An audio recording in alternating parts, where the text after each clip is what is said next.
Señor, pedimos que tú nos respaldes, que nos asistas con tu Espíritu Santo y que más allá de nuestras imposibilidades, Padre Celestial, las cuales tratamos de salvar con el estudio, oh Padre Santo, tú te glorifiques y que tu palabra, Señor, penetre en nuestros corazones, que sea entendida y que más aún sea practicada.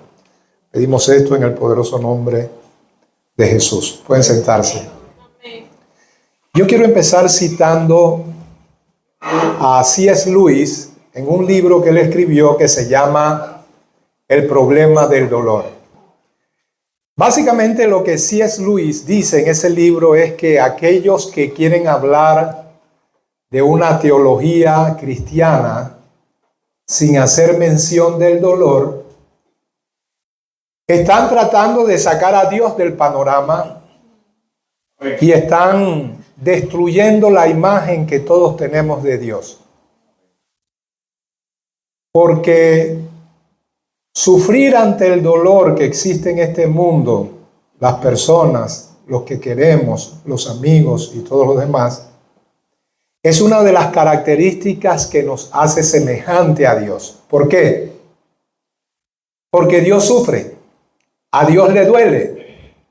Y si Dios sufre, entonces cuando nosotros experimentamos en alguna medida el sufrimiento por causa de las injusticias de esta vida, es porque todavía conservamos parte de los rasgos de su imagen. Quien no tiene esta capacidad ha perdido mucho de lo que puede identificarnos con la imagen de Dios que aún permanece incluso en el pecador. Amén. Por eso es que las teologías de prosperidad y de pare de sufrir, en lugar de acercar a la gente a Dios, más bien las aleja de Dios. Porque el sufrimiento es una experiencia común y humana, pero entenderlo y obtener de él lo que Dios quiere que obtengamos no es igual en toda persona, ¿verdad? Entonces, el sufrimiento, repito, es una experiencia humana y quiero leerles un versículo de la Biblia. Primera de Pedro 4:1 dice: puesto que Cristo ha padecido por nosotros en la carne, vosotros también armaos del mismo pensamiento. Pues quien ha padecido en la carne, eso se está refiriendo a padecer al punto del martirio, terminó con el pecado. Noten lo que dice: puesto que Cristo ha padecido por nosotros en la carne, vosotros también armaos del mismo pensamiento. El mismo pensamiento es la actitud de saber que mientras estemos en esta tierra, y sobre todo nosotros los cristianos, vamos a padecer. Proclamar una teología sin sufrimiento, repito, como las tesis de prosperidad y de superfe, y dilo y recíbelo, alejan a las personas de Dios. Y le quitan una de las mayores armas que debe tener el creyente: la actitud de sufrir. No es que somos fanáticos del sufrimiento. Usted procure alejar todo sufrimiento autoimpuesto para que queden solamente los sufrimientos que, más allá de su intención, siempre va a enfrentar. Porque los va a enfrentar. Amén. Así que despojar del concepto de sufrimiento, sobre todo al creyente, es quitarle una de las mayores armas que va a utilizar para mantenerse firme en la fe. Porque de hecho la fe es probada, y es probada en medio del sufrimiento. Porque si algo puede debilitar la fe, es precisamente las aflicciones de esta vida. Así que Pedro nos dice: ármense de ese pensamiento, porque van a padecer mucho. Imagínense a esa iglesia que sufrió cruenta persecución.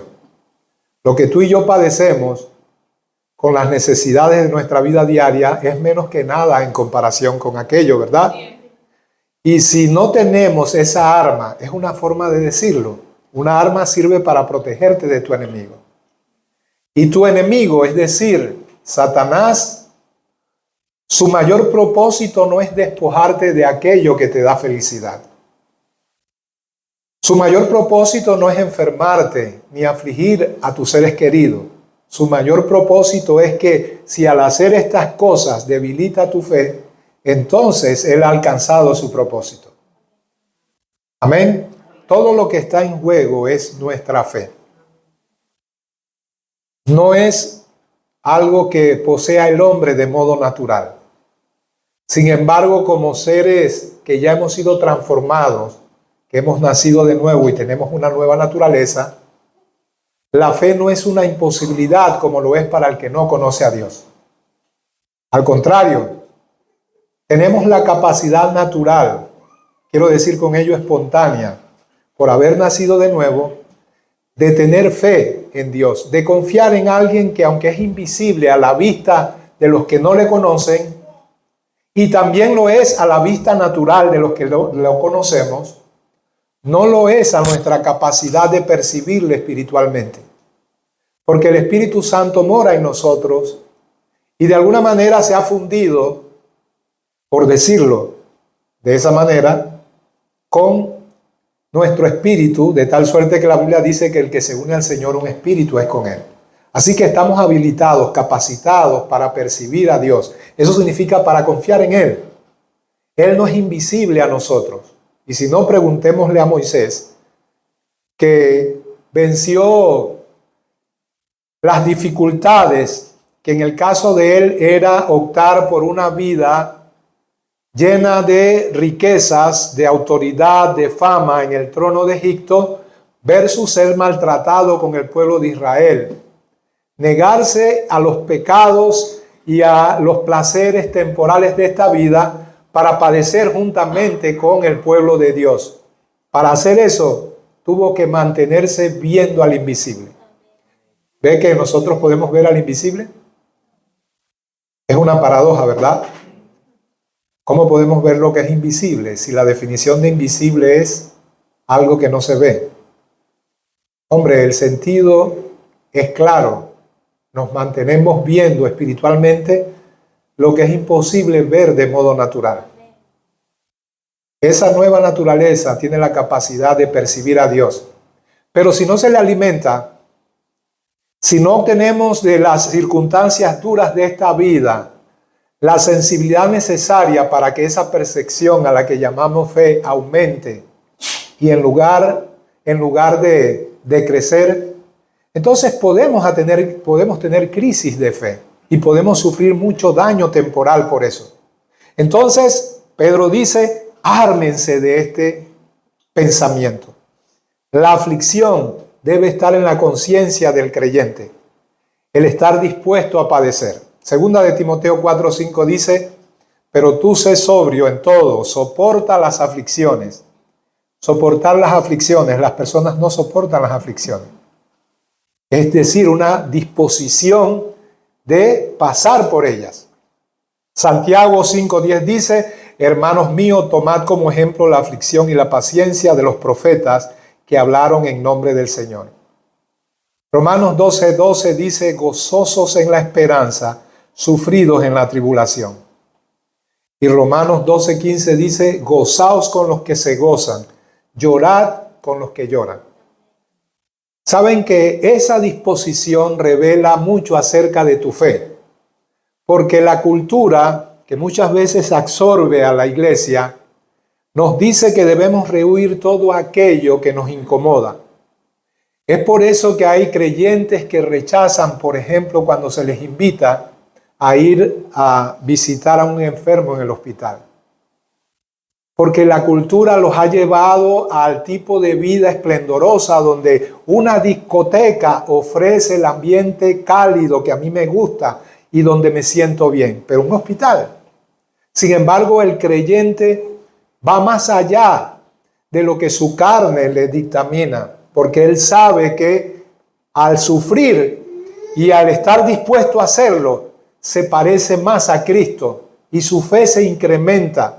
Porque al final de cuentas lo hace porque la palabra de Dios, en todos estos pasajes que leímos y muchos otros, dice que tengamos esa disposición.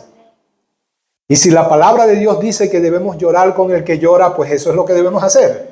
debemos estar dispuestos a ponernos en los zapatos de aquellos que por distintas situaciones están padeciendo.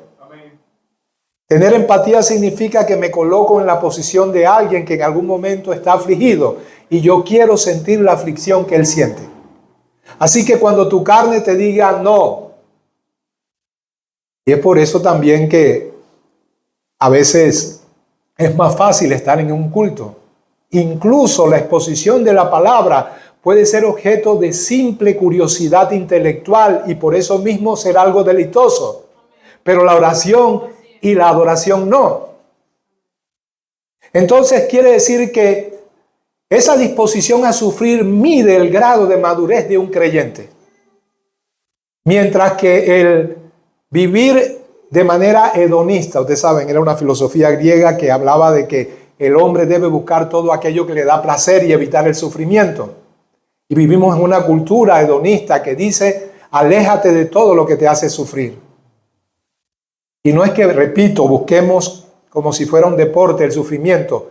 Es que buscamos a Cristo, pero al hacerlo precisamente por la incompatibilidad de lo que Él es con este mundo. Entonces, como consecuencia, el padecimiento que sufrimos por causa del rechazo y la incomprensión de las personas. Hombre, un ejemplo del deporte no sirve. No sirve, no dije no sirve. No es que es placentero experimentar dolor en las coyunturas y en los músculos después de tener una sesión de ejercicio. Pero lo que vamos a obtener, es decir, yo no voy a utilizar un lenguaje técnico, no sé ni cómo llamarle, tonificación de los músculos.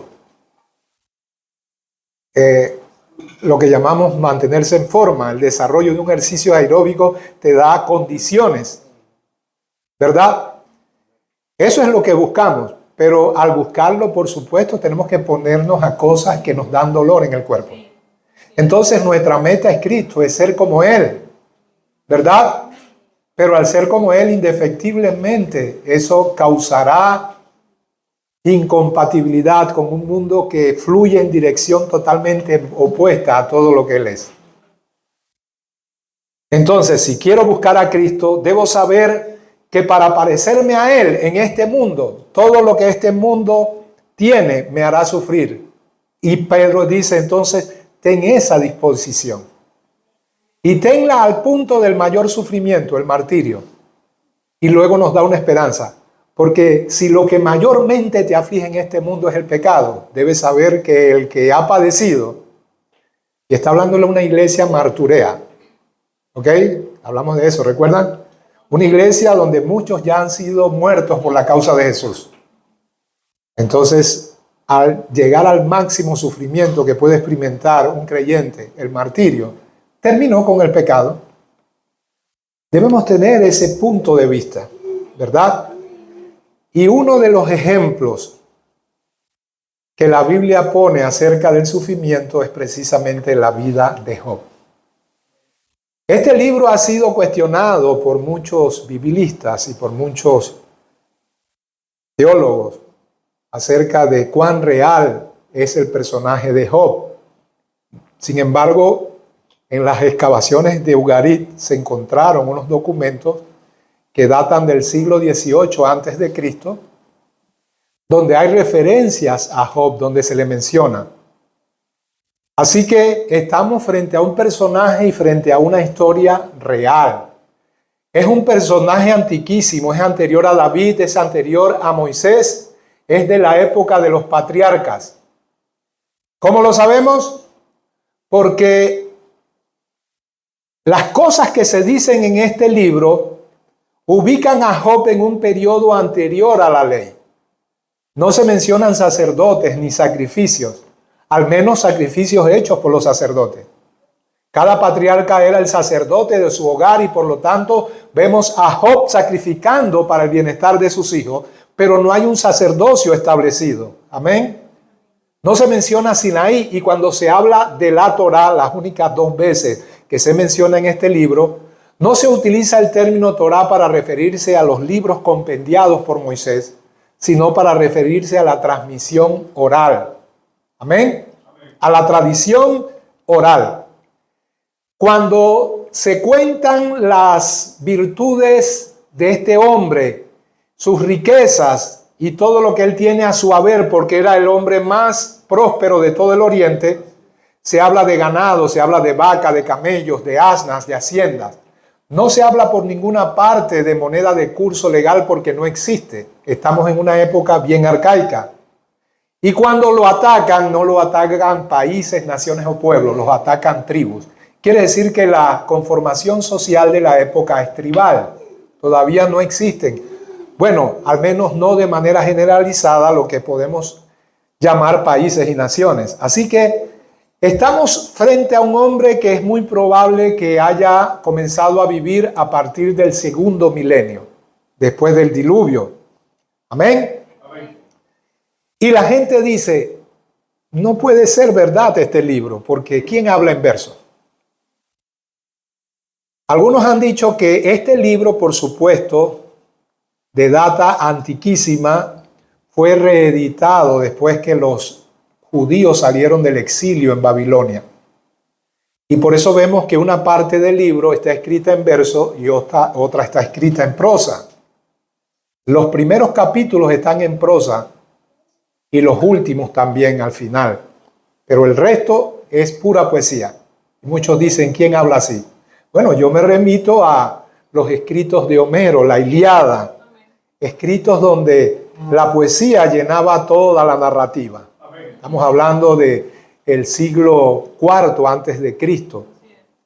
Hoy no se habla así, pero incluso hay vestigios de esa forma de hablar en nuestra cultura castiza, en la Europa, en la España antigua, e incluso todavía nosotros podemos hallar, yo recuerdo de niño, entre los interioranos, gentes que en un momento dado, no que eso llenaba su conversación, pero que en un momento dado hablaban un tipo de lenguaje que era muy poético.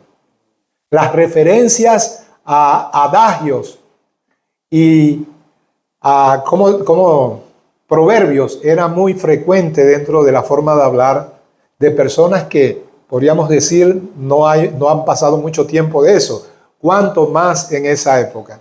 Amén.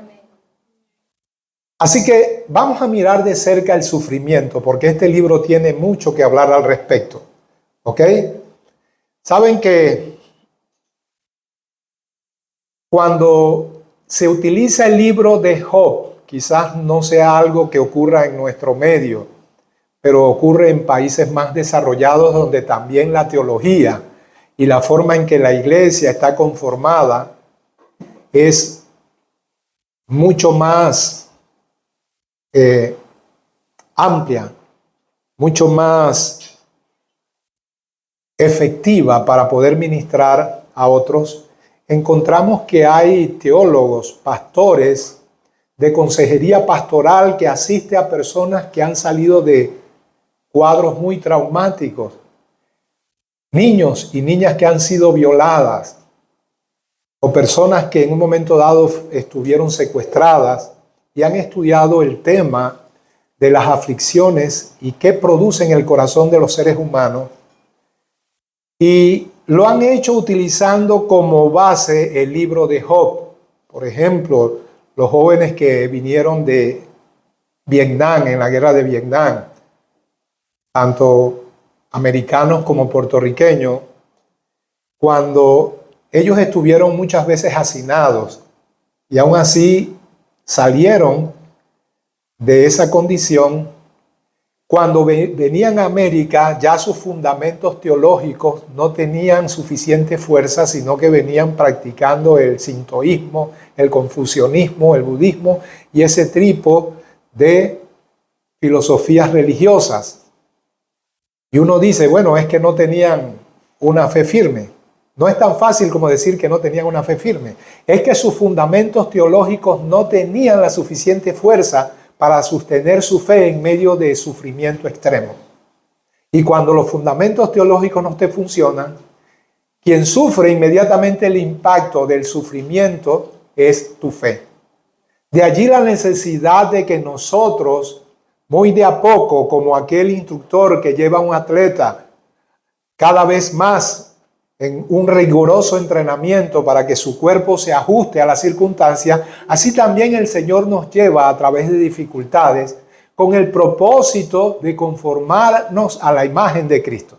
Si tú desprecias esto, estás despreciando el método de Dios. Así que entiende por fin de una buena vez, si amas la sana doctrina, que lo que te está pasando no es un accidente, no es un Dios se desatendió de mí y por lo tanto dentro de su soberana voluntad que es perfecta, hubo algo que se desvió e hizo que Dios perdiera el control. Como si estuvieras diciéndole a Dios, esto no estuvo presupuestado en mi vida y seguramente que tampoco lo presupuestaste tú en tu voluntad porque no tiene sentido. No, tiene todo el sentido del mundo aunque tú no lo entiendas. Acéptalo y lograrás obtener los resultados que Dios quiere. Ahora, si todo lo que quieres es una mejor condición de vida, tal vez no tengas nada. Pero si amas la sana doctrina que dice que Dios básicamente no está tratando de hacerte feliz, sino semejante a Cristo, y si eso es lo que buscas, entonces acepta el sufrimiento. Amén. Hasta la sabiduría secular muchas veces es más acertada que muchos cristianos. Amén. Hay una canción por allí, no sé si es la original, es un cantante por lo menos de mis favoritos, se llamaba Ismael Rivera, y decía que quien sufre con resignación mata poquito a poco su tormento. Resignación significa que yo acepto algo porque entiendo que debe ser y entiendo que viene de la mano de Dios. Eso mitiga la intensidad del sufrimiento y antepone el sufrimiento la expectativa de lo que Dios tiene en mente. Por eso Pablo dice, esta leve tribulación, y no era leve, era grande. Pero es leve toda vez que la compara con la expectativa de fe que él tiene. Esta leve tribulación produce en nosotros un cada vez más excelente y eterno peso de gloria. Amén. La pregunta es, ¿cuándo esa leve tribulación, que no era leve sino intensa, produce un eterno peso de gloria? Él lo explica, cuando no vemos lo que se ve, sino lo que no se ve. Porque lo que se ve es temporal, mas lo que no se ve es eterno. Yo pregunto, ¿el sufrimiento que padeces está produciendo en ti un excelente y eterno peso de gloria? Si no, debo decirte que quizás no bajo las mismas circunstancias, porque probablemente si no aprovechas lo que te está pasando, por ser una persona frágil, Dios diga, va a terminar la prueba, solo que tú no la probaste, de manera que en un futuro vendrá de nuevo en otra forma diferente. No puede continuar porque por tu fragilidad humana no la soportaría. Pero el propósito es ver lo que Dios tiene en mente. Y lo que Dios tenía en mente para Job era elevarlos unos cuantas graderías más arriba de lo que él estaba. Amén. Nosotros vemos la vida de Job y pensamos, este es un hombre perfecto. Para los efectos de la perspectiva que Dios tiene, a él le faltaba madurar. Amén. Así que lo que está en juego siempre es nuestra fe en cuanto al sufrimiento. Miren lo que dice Santiago, quiero que lo leamos. Santiago 5:11 dice, he aquí tenemos por bienaventurado a los que sufren. No sé si se han dado cuenta que Santiago siempre tiene esta tónica. Él dice en otro pasaje, tened por sumo gozo. Wow. La mente de Cristo es muy distinta a la mente carnal. Amén. Tened por sumo gozo. Miren que dice sumo gozo, no cualquier gozo, no un pequeño gozo. Gozo extremo. Haz una rumba cuando estés en sufrimiento. Tengan por sumo gozo cuando os halléis en diversas pruebas, sabiendo que el resultado de esa prueba es perseverancia, paciencia. Amén. ¿Sabe lo que es decir, no quiero algo distinto a lo que tengo? No si Dios no lo quiere. Lo que Dios tiene, lo que estoy experimentando, no es un accidente celestial. No. Es la prescripción de un Dios que es soberano y que sabe lo que me conviene. Amén. De manera que cuando lo veo desde esa perspectiva, entonces puedo tener por sumo gozo el sufrimiento. Pero por supuesto es una evaluación espiritual. La carne se resiste y bajo ninguna circunstancia será feliz. Aún la tuya y la mía que somos redimidos. Pero nuestro hombre interior, la nueva criatura, puede ver y valorar y sentirse dichoso por lo que está sucediendo. Amén. Entonces en Santiago 5:11 dice: he aquí tenemos por bienaventurado a los que sufren. Habéis oído de la paciencia de Job y habéis visto el final del Señor, es decir, la finalidad de su sufrimiento, que el Señor es muy misericordioso y compasivo. Esta declaración es un dolor de cabeza. Amén. ¿Por qué? Porque esta declaración pone el sufrimiento en el contexto de la misericordia. A ver si me explico mejor. Yo pondría el sufrimiento en el contexto del castigo y de la disciplina, pero no de la misericordia. O sea que Santiago está diciendo que todo lo que Dios permitió y todo lo que hizo es la expresión de la misericordia de Dios. Señor, no quiero tu misericordia. Por eso digo, Santiago es muy avesado en este tipo de entendimiento. No en balde le decían el justo. Saben que así llamaban a Santiago, el hermano del Señor. ¿Y por qué es un dolor de cabeza? Porque debemos entender que todo lo que le aconteció a Job es una expresión de la misericordia de Dios. Pero pastor, ¿cómo puede ser que todo este sufrimiento, que no fue poco, fue grande, ningún ser humano, bueno, excepto el Señor, por supuesto, y unos pocos han podido experimentar un sufrimiento como el de Job? ¿Acaso merecía él eso? Bueno, en términos humanos y bajo la valoración que Dios dio de él al principio del capítulo 1, es que era un hombre recto, temeroso de Dios y apartado del mal. Un hombre recto no es un hombre perfecto, sino un hombre que confía en Dios. Un hombre apartado del mal no es un hombre que nunca peca, sino que cuando peca se arrepiente de inmediato.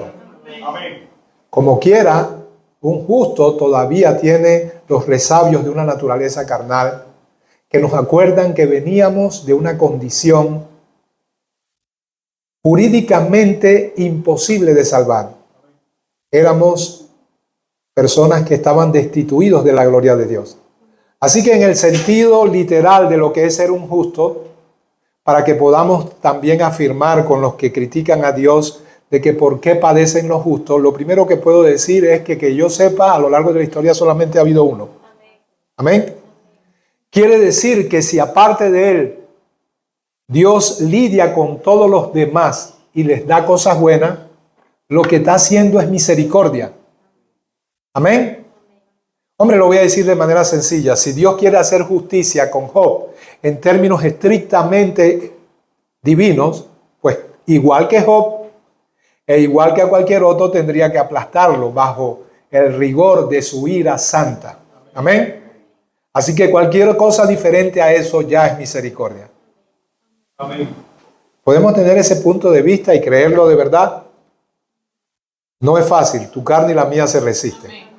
Entonces, al leer el capítulo 2 de este libro de Job, nos vamos a dar cuenta que después que Job pierde sus posesiones, dice la Biblia que era el más próspero de todos los orientales.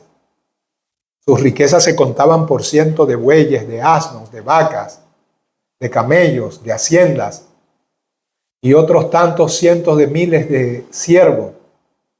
Y en un momento dado pierde todos sus bienes. Pierde también a sus hijos, 10 en total, 7 hombres y 3 mujeres, bajo condiciones trágicas.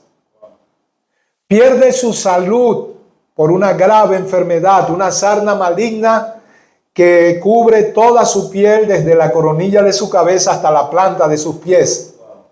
Y no hay forma de calmar la comezón, sino que tiene que agarrar un tiesto de barro para aplacar un poco el sufrimiento y la picazón que tiene. Él describe su condición de enfermedad como alguien a quien la piel se ha pegado a sus huesos, que tiene apariencia de cadáver. Así que pierde sus bienes, pierde sus hijos, pierde su salud y por último, pierde también el apoyo moral de su esposa, quien le recrimina con palabras duras. ¿Qué palabras son esas? Todavía retienes tu integridad. Otra versión dice, todavía mantienes tu piedad. Maldice a Dios y muérete. Bien, no es mi intención justificar la actitud de la esposa de Job, pero de lo que ella declara debemos al menos saber dos cosas. En primer lugar, que Dios permite que una madre que tiene todavía 10 tumbas frescas de 10 hijos que han muerto trágicamente, diga lo que se le da la regalada gana. Dios tolera y cubre eso con amor. Amén. Lo segundo que debemos saber es que lo que ella dice es algo distinto a lo que pensamos. A ver si les explico. Los antiguos tenían la idea de que si un hombre maldecía a Dios, sin lugar a duda ese hombre iba a morir. Así que lo que ella está diciendo es, Job, maldice a Dios e irremisiblemente vas a morir por su juicio y tu sufrimiento va a terminar. No es menos blasfemo lo que dice. El sufrimiento ha probado su fe y de ella no ha quedado nada. Y si ha quedado algo, porque ningún redimido puede llegar al punto de que su fe es anulada totalmente, pero puede ser reducida a un punto minúsculo, que Dios en su infinita misericordia y a través de la disciplina va a restaurar. Amén. La respuesta de Job no se hace esperar. Job le dice, como suelen hablar las mujeres fatuas, las mujeres necias, eso significa sin entendimiento, así has hablado tú. Y luego dice, ¿qué? ¿Recibiremos de Dios el bien y no el mal? Obviamente es una pregunta retórica, una para la cual él ya tiene una respuesta. Él está diciendo, doña Joba, Dios nos bendijo, nos dio riquezas como a ningún oriental, nos halagó con hijos, 10 de ellos, hermosos hijos, que eran piadosos y que se reunían para festejar, porque había unidad entre ellos. Tú eres parte de la bendición que Dios me dio, mis amigos y la cantidad de siervos que tengo. Y yo recibí gustosamente eso de la mano de Dios. Pero ahora que otra es mi condición, entonces voy a rehuir el trato de Dios librándome de él a través de la muerte. ¿Te parece eso sabio? Por supuesto que no. Entonces Job le está diciendo que recibiremos el bien de Dios y no el mal. 3 cosas aprendemos de esta declaración de Job. Recuerde la declaración, apréndasela. ¿Qué? ¿Recibiremos el bien de Dios pero no el mal? En primer lugar, ¿qué aprendemos? Bueno, el intenso sufrimiento que tenía Job no lo hizo renegar, ni maldecir, ni blasfemar, ni atribuirle a Dios una acción caprichosa y sin propósito. Puede que tú y yo estemos sufriendo y no sepamos por qué estamos sufriendo. Puede que no entendamos el sufrimiento e incluso pensemos que no tiene sentido. Nos devanamos los sesos para encontrarle uno y llegamos a la conclusión de que en nuestra capacidad humana no entendemos por qué nos está pasando esto. Y nuestro corazón, que es muy ñañeco, nos dice, no lo merezco, no es justo, no es correcto. Amén.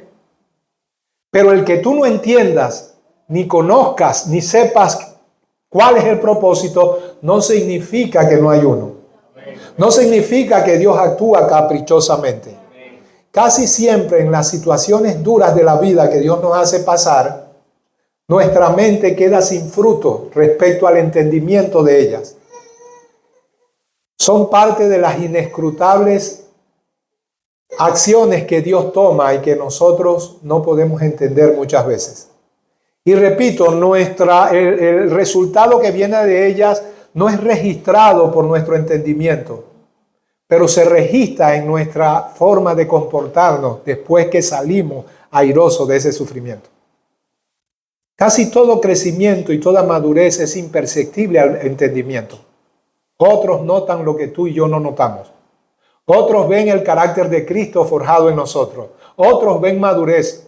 Otros ven el fruto apacible de justicia después de haber salido de un sufrimiento en el cual, por supuesto, siempre ha de intervenir el conocimiento de la palabra de Dios, sin lo cual el sufrimiento sencillamente nos lleva a la conclusión de que no es bueno sufrir. Amén.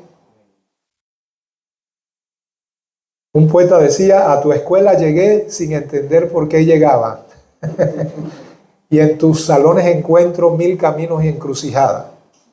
Y aprendo mucho y no aprendo nada. Por supuesto, algo de eso también nosotros registramos en nuestra mente. Pero si es solo lo único que registramos, estamos en desventaja. No tenemos madurez espiritual. Porque aprender no significa obtener la información correcta de por qué sufrimos, sino ver a Jesucristo revelado en mí y formado en mí. Amén. Dios no está interesado tanto en que entiendas como que en confíes. Amén. Dios no se agrada tanto de que logres entender por qué sufriste, como que logres tener una mayor capacidad de confianza. La confianza es la palabra en el Antiguo Testamento que es equivalente a fe en el Nuevo. Y la Biblia dice que sin fe es imposible agradar a Dios. Amén. Sin fe es imposible agradar a Dios. Salmo 12, 125, 1 dice: los que confían en Jehová son como el monte de Sión, que no se mueve, sino que permanece para siempre. Bien, ¿qué quiere decir el salmista? Los que confían en Jehová, y toma la figura del monte de Sión, no para referirse al monte desde la perspectiva geográfica, el lugar geográfico donde está asentada la ciudad de Jerusalén y que de manera intercambiable se le llama tanto Jerusalén como Sión. Ese lugar, aunque todo monte no se remueve fácilmente de su lugar, hombre, un terremoto puede removerlo. Dios mismo, por una acción de juicio, puede removerlo. Así que no es a este Sión al que se refiere el Salmo, sino al concepto espiritual de lo que Sión significa. Sión es el lugar de la autoridad de Dios. Sión representa figurativamente a la iglesia, el propósito final de Dios para ella. De manera que Él dice que Sión es lo que Él destinó en su infinita sabiduría desde antes de los siglos. Amén. En ese sentido, Sión es irremovible, es inconmovible. Lo que Dios pactó desde antes, desde la eternidad pasada, y que se cumplirá en la eternidad futura, es inamovible, ¿verdad? Y dice que los que confían en Jehová son como Sión. Es decir, que si Dios permite un sufrimiento por extremo que sea, no te conmoverá de tu lugar de confianza y de fe. Entonces, las causas del sufrimiento en general, siempre son por causa del pecado que entró en la naturaleza humana.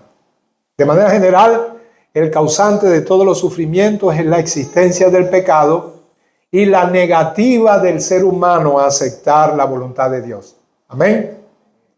En cuanto a nosotros los creyentes, hombre, tenemos que ver con perspectiva de eternidad nuestra situación.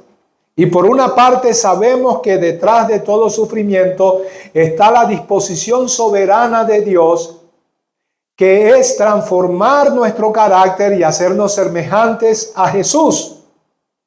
Y saber que a los que amamos a Dios, todas las cosas les ayudan a bien. Amén.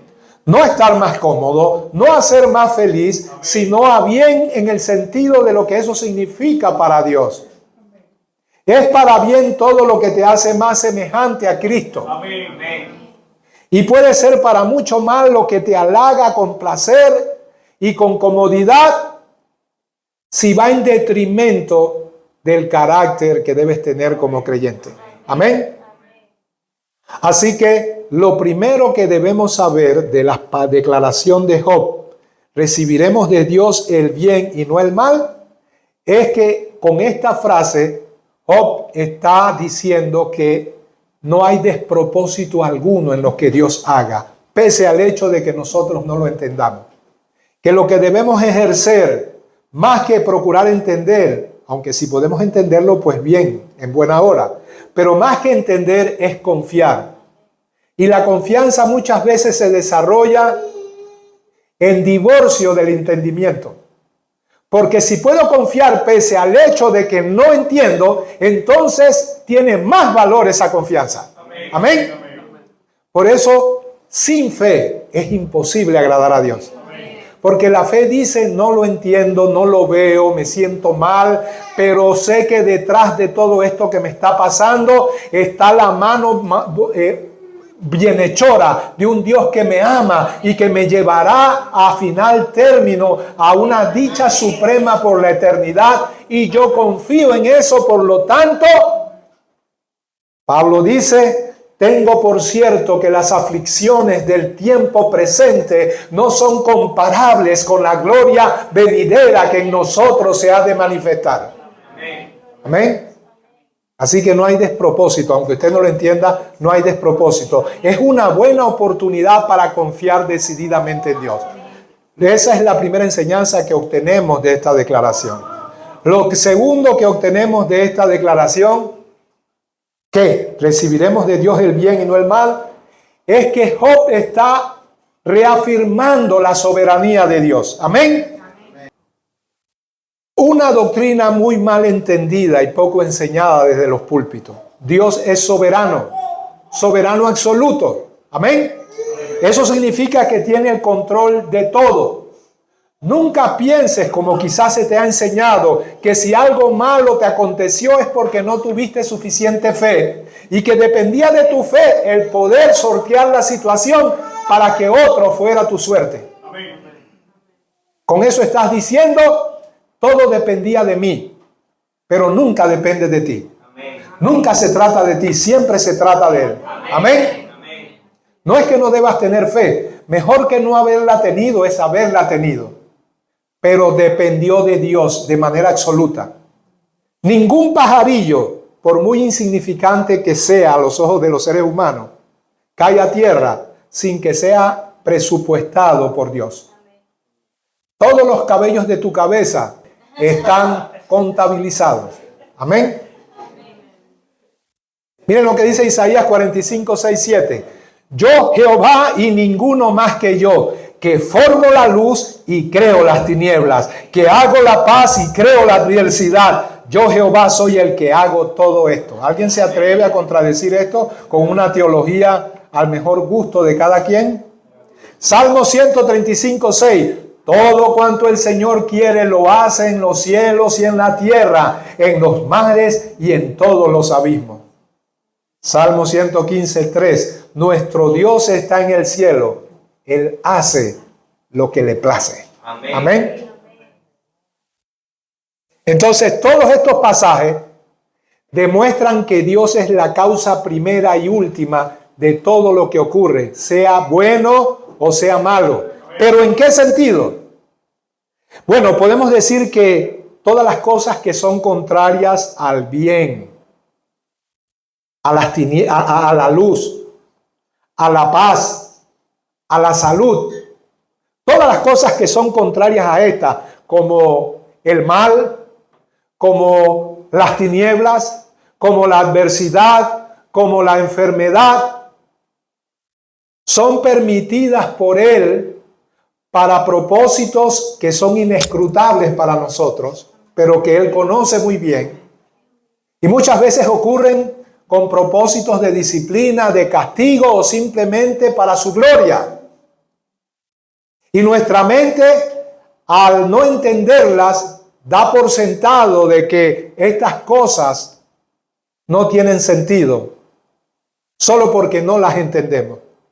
Pero repito, Dios es soberano, y con esta frase, la que mencionamos al principio, Job está no solamente indicando que Dios no hace nada sin propósito, que todo lo que hace tiene un propósito, que Él no es caprichoso en hacer las cosas, y también está afirmando la soberanía de Dios. Amén. Entendemos que de una misma fuente no puede salir agua dulce y agua amarga, lo cual quiere decir figurativamente que Dios no es el gestor del mal, pero sí lo permite. Y permitir significa dejar que ocurra lo que se puede evitar. Si se puede evitar, ¿por qué Dios no lo evita, sino que lo permite? No es mi tema ahorita, pero la razón detrás de todas las cosas malas, repito, adversidad, enfermedad, tinieblas y cualquier otra cosa como esta, es permitida por Dios para fines disciplinarios, y la razón siempre es que vivimos en un mundo caído y el pecado es la consecuencia del sufrimiento que todos tenemos. En el caso específico de sus hijos, Él sabe que está forjándolos, y si nosotros comparamos nuestra vida terrenal, que nos parece mucho tiempo según nuestra percepción humana, pero al compararla con la que nos espera en la patria celestial, entendemos que el sufrimiento que tengamos es menos que nada, si con ello pues podemos alcanzar lo mejor de Dios y obtener una corona por los siglos de los siglos y por toda la eternidad. Entonces, recuerde siempre cuando usted está en dificultad y aflicción, haga suyas esas palabras, aprópiese de lo que dijo Job, que ¿recibiremos de Dios solamente el bien y no el mal? Él puede administrar estas dos cosas como quiere, cuando quiere. Amén. Total, yo sé el último capítulo de la historia. Y sé que después del último capítulo lo que viene es dicha eterna, felicidad suprema. Así que ¿por qué he de rebelarme? Amén. Entonces, Dios no hace nada sin propósito y Dios es soberano. Pero en tercer lugar, podemos también entender algo de estas palabras de Job. Job está en contra de la teología de doble retribución. Por supuesto, no es que Job conozca esto en términos técnicos, pero en esencia está en contra de un concepto muy en boga hoy. Se le llama la teología de doble retribución. La teología de doble retribución dice que si tú tienes un cáncer, es castigo de Dios. Si te vuelves rico, es porque eres objeto de la complacencia de Dios. Este razonamiento no solamente es simplista y torpe, sino que también es pernicioso. Y es la razón por la cual estas teologías de prosperidad, de pare de sufrir y de sacar de la ecuación del cristianismo el aspecto del sufrimiento y el dolor, le hace tanto mal a un grupo de evangélicos que no solamente no obtienen lo que están buscando, sino que se frustran y luego renuncian, si no abiertamente, por lo menos en sus corazones, y colapsan en cuanto a su fe. Y puede ser que ese colapso implique una agresiva y decidida apostasía y salirse de los caminos del Señor. O puede que implique una actitud pasiva de que por la inercia de la vida y porque en algo hay que ocuparse, yo sigo siendo un creyente religioso, mientras que en mi interior definitivamente no hay una gota de fe. Amén. Entonces, él está en contra de esa teología, doble retribución. Es decir, Dios tiene dos formas de retribuir a los seres humanos y lo hace de acuerdo a sus obras. Yo soy justo para que me vaya bien, y al justo siempre le va a ir bien, y al injusto siempre le va a ir mal. Esto es cierto al final. Al justo le irá bien al final, en la eternidad, y al injusto le irá mal en la eternidad. Pero en el camino, el justo puede sufrir mucho, y el injusto puede alcanzar con creces los deseos de su corazón. ¿Y quién le dice a Dios no lo hagas? ¿Quién le dice a Dios no es justo? Y sobre todo un creyente diciendo no es justo. No te acuerdas que te salvaron. No te acuerdas que ibas camino al infierno. No te acuerdas. ¿Sabes por qué ocurren este tipo de disquisiciones en la mente y en el corazón del creyente? Porque realmente no cree que la doctrina no sea un adorno. ¿Saben lo que es un adorno, verdad? Porque yo utilizo la figura del adorno. Hay cosas funcionales en la casa. La lavadora es funcional, lavas tu ropa con ella. La estufa también, porque cocinas tus alimentos que necesitas para nutrirte. El televisor te da diversión. Pero el muñequito ese que pones ahí, eso puedes prescindir de él. Eso está porque da algún tipo de apariencia y es tan insignificante que se necesita de ese juntamente con otros adornos y una cierta armonía de colorido y espacio para crear un ambiente agradable. Tú puedes prescindir de todas esas cosas, cambiar el color de la cortina, los muebles, el adornito. Un adorno es algo que no es funcional. Y la doctrina para muchos no es funcional, porque mientras que la declaro, la entiendo, cuando voy a la vida práctica, mi percepción, mis opiniones, mis declaraciones están en contra de todo esto. Cuando yo oigo a alguien que dice, no es justo lo que me está pasando, yo digo, no conoce a Dios. No lo conoce. Lo que te está pasando es lo mejor que te puede pasar y nada diferente a eso debería pasarte. Y si no es así, Dios se equivocó. O no es soberano. Eso significa que Él no tiene el control de todo.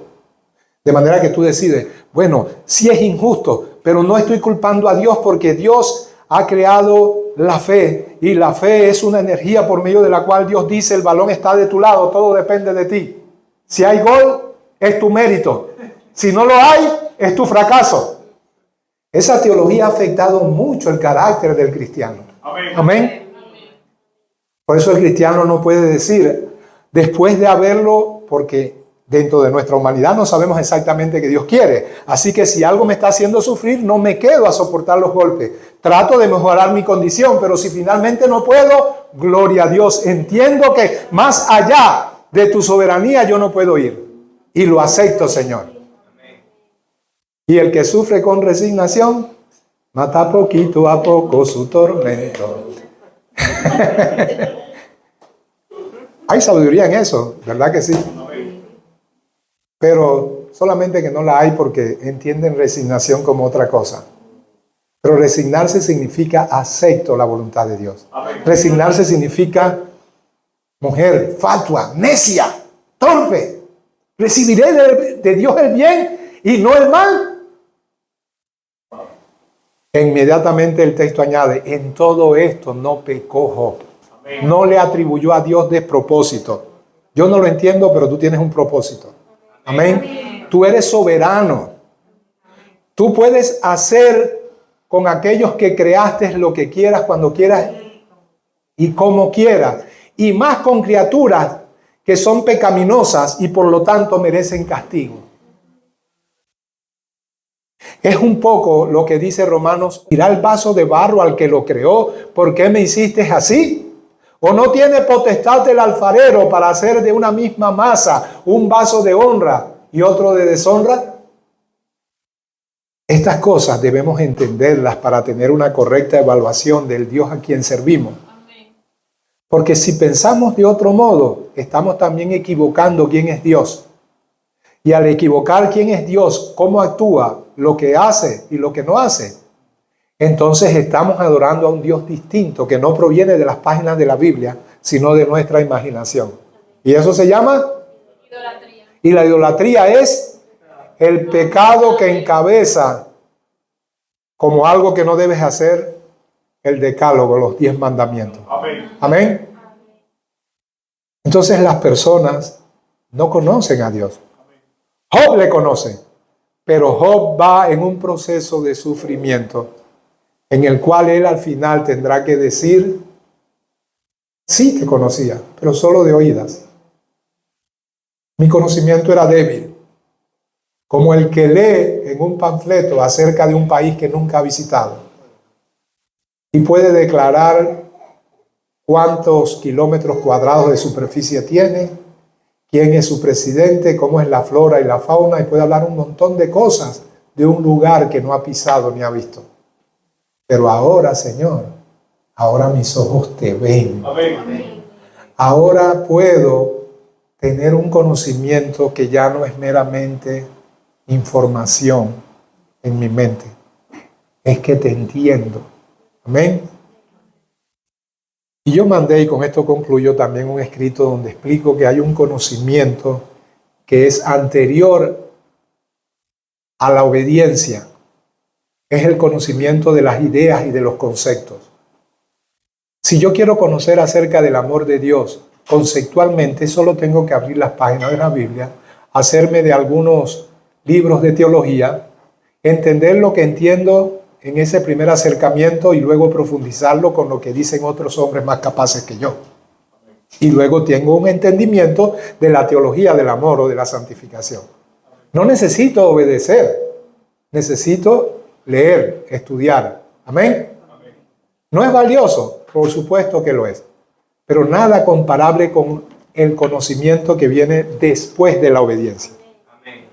El previo es semejante a alguien que está en un laberinto de caminos y luego se detiene a estudiar bien el asunto. ¿Por qué no debe ser este camino el que debo tomar para llegar a mi destino? Y por fin concluye que este es. Eso es ser asertivo en cuanto a la doctrina. Esto es lo correcto. Lo que me enseñaron era incorrecto. Lo que me enseñaron era un despropósito. No tenía sentido. Este es el camino correcto. Pero significa que hasta ahí te debes quedar. Ese es el conocimiento que es meramente conceptual y de ideas. El que ocurre antes de la obediencia. Pero el verdadero conocimiento, el que ocurre, es el que ocurre durante y después de la obediencia. Ahora sé cuál es el camino, pero tengo que recorrerlo. Eso significa que tengo que padecer, sufrir, advertir, gozarme, ver todos los resquicios del camino, padecer sus subidas y sus bajadas, los momentos escarpados y los momentos llanos. Eso significa que tengo que caer en huecos, tengo que subir lomas y tengo que bajarlas. Eso significa que en el recorrido es que verdaderamente yo obtengo un entendimiento de lo que es en la Biblia. Lo llama conocimiento de Dios. Amén. Es el verdadero entendimiento práctico, aquel que no solamente llega a ti en forma de información, sino que aquel que intentas practicar con muchas dificultades. Y fue lo que le estuvo pasando a Job. Y debo añadir algo que es indispensable y que ya he dicho muchas otras veces. Que ese sufrimiento, ese camino recorrido no puede ser divorciado de la palabra de Dios. Amén. Porque simplemente te adentrarás en un camino y llegarás a una conclusión, la que dije antes. Y aprendo mucho y no aprendo nada. Aprendo mucho significa que tengo un bagaje infinito de experiencia, pero de ellas no aprendo nada. Amén. Vamos a dejarlos hasta aquí. Entonces, recapitulando y para finalizar, Job había perdido todo, incluso el apoyo de su esposa. Y como broche de cierre, ésta se rebela contra los designios de Dios y le dice, maldice a Dios y muérete. Hay una salida para esto, es la muerte. No te la puedes autoinfligir, pero maldice a Dios y indefectiblemente vas a morir por su juicio. Y así vas a quedar libre del sufrimiento. Dios le contesta, no es justo, no es correcto. Dios me bendijo y disfruté lo que Él me dio. Hijos, esposa, bienes, momentos de dicha y ser el principal y el más próspero de todos los orientales. Y ahora que Dios decide que mi suerte es otra, entonces voy a pagarle saliéndome del sufrimiento a través de la muerte. No es correcto. Hay un propósito de Dios en todo esto. No hay despropósito. Dios no actúa caprichosamente. Segundo, yo entiendo que Dios es soberano y tiene potestad sobre la obra de sus manos y más sobre yo, que soy un pecador que merece castigo. Y no estoy de acuerdo en que yo padezco. Y ese padecimiento implica de que yo soy un hombre injusto. que no soy temeroso de Dios, porque Dios disciplina a aquel que adopta por hijo. Yo no me adscribo a la doctrina filosófica llamada nihilismo. ¿Saben lo que es nihilismo? Viene de la nada. Quienes promulgan esa filosofía dicen que nada tiene propósito, todo es sin sentido. ¿Ven? Y si nada tiene sentido, comamos y bebamos porque mañana moriremos. Él dice, yo no estoy de acuerdo con eso. Tampoco estoy de acuerdo que debo ser justo solo para que Dios me bendiga. Tampoco estoy de acuerdo que si estoy padeciendo es porque he cometido un pecado. Jehová dio, Jehová quitó. Sea el nombre de Jehová bendito. Suena bonito, pero ¿lo puedes decir en medio de tu sufrimiento? Que Dios nos ayude. Amén. Padre, te damos gracias por tu palabra, te bendecimos y te glorificamos. Y te pedimos, Señor, que nos ayudes, Padre Celestial, a poder tener este mismo punto de vista que tenía Job. Oh, Padre Celestial, qué tremendo es que detrás de bambalinas, sin que Job supiera lo que estaba pasando, había un Dios que daba testimonio de él, nada más y nada menos que ante Satanás, y que le decía, casi como regodeándose y enorgullecido de su hijo, has considerado a mi siervo Job, que no hay nadie como él en toda la tierra, para un justo, apartado del mal y temeroso de Dios. Oh Padre Celestial, yo sé que el sufrimiento nos causa, oh Padre Celestial, crisis de fe, pero que detrás de lo aparentemente sin propósito entendamos que sí hay uno y que confiemos en que Dios lo tiene en sus manos. Juan no podía entender por qué, siendo él el precursor del Mesías, ahora estaba en una oscura celda sufriendo. Oh Padre Santo, y nosotros muchas veces estamos en condiciones donde no entendemos por qué nos pasa lo que nos pasa. Padre, pero así como Jesús no alimentó las emociones de Juan, diciéndole que él era el hombre nacido de mujer más grande que se había levantado, sino que lo remitió a tu palabra, diciéndole, díganle a Juan lo que dicen las Escrituras de mí. Porque él no debe obtener un aliciente emocional, él debe obtener fe, y la obtiene de lo que dicen las Escrituras. Eso es todo lo que necesita.